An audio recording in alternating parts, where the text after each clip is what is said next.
Morning! We are here in Nipigon truck stop. We stop here to use washroom. I will show you. It's have a snowstorm here in Nipigon.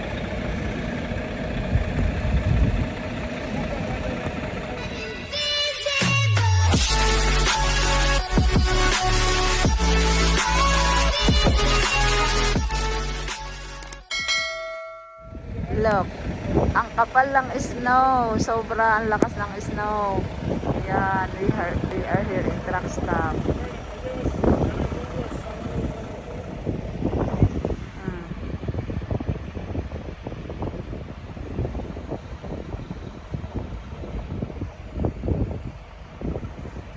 Na-stuck kami kanina sa parking. Hindi siya makaalis sa parking. Sobrang kapal ng snow.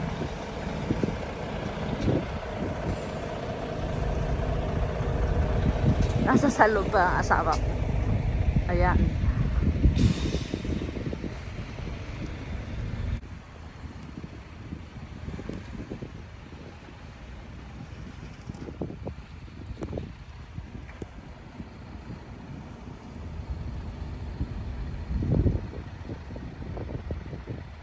Nasa sa loob ba siya?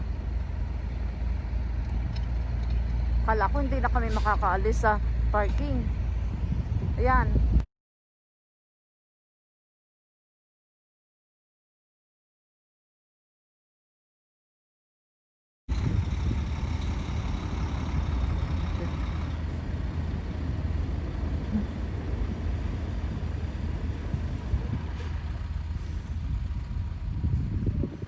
Sobrang kapala.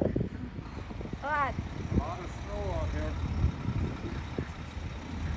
Too much snow. Too much snow.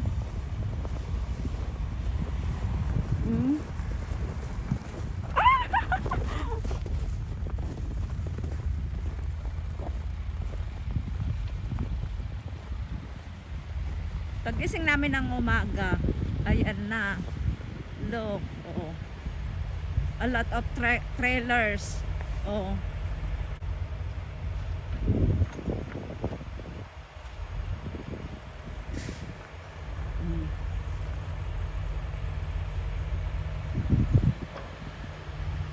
Dito kami sa Nipigon, Ontario. Husky.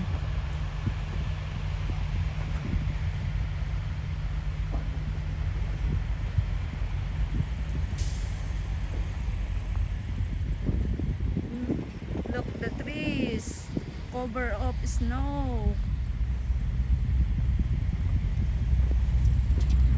Hindi makaalis na truck. Sana makaalis kami kasi kailangan namin makarating ng Edmonton at kailangan namin huminto sa Winnipeg dahil may aasikasuhin siya. Oh, a lot of trucks cover of snow. Mga snow plows.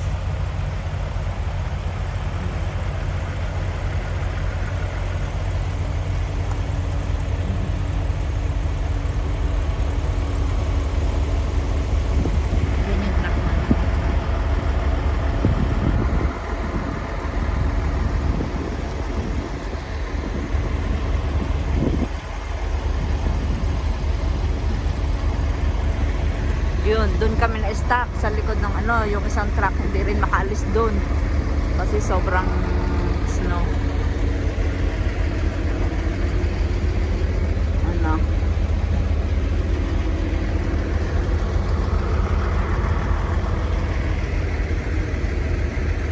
Grabe. Hindi madali ang maging truck driver.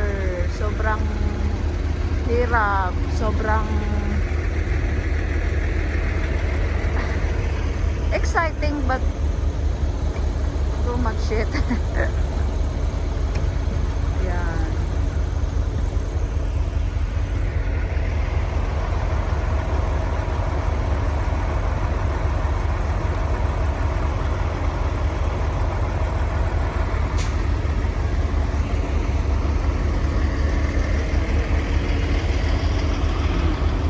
ibang truck hindi makaalis dahil sa kapal ng snow.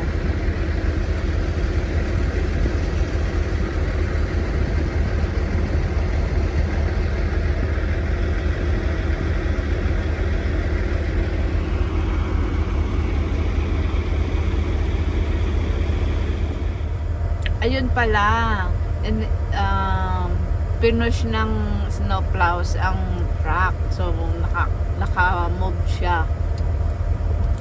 Kahit paano naka-move siya, kaso nasa sa driveway siya, nasa road.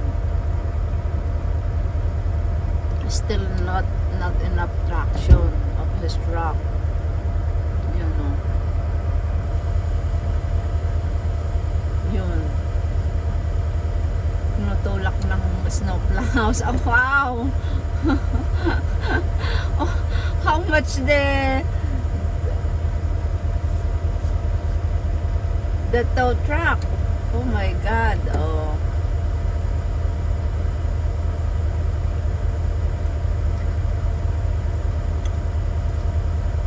Kali siya dahil sa snowplows. Tinulak. Grabe. Dati pinangarap ko dito sa Canada lagi. Pero ngayon, Diyos ko, sobrang naman ng lamig.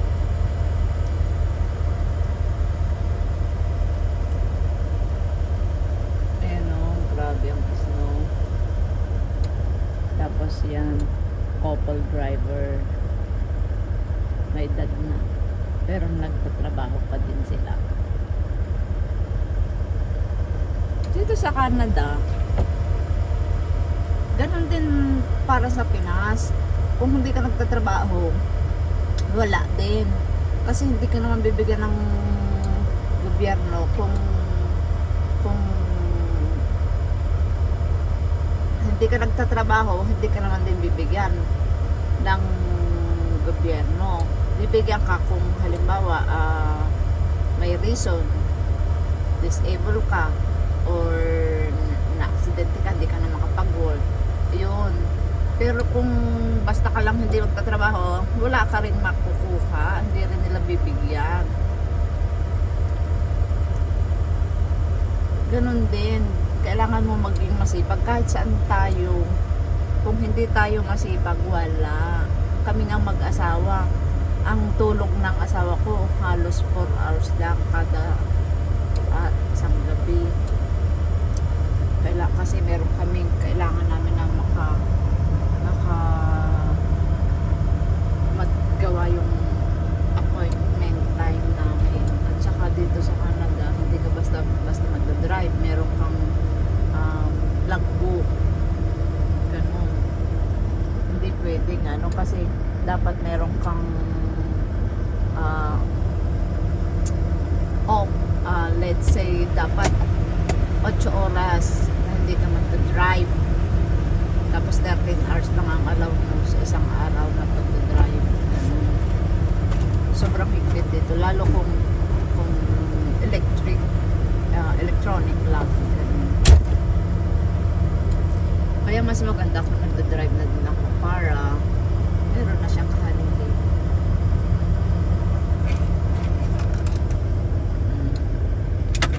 Puno siya ng snow.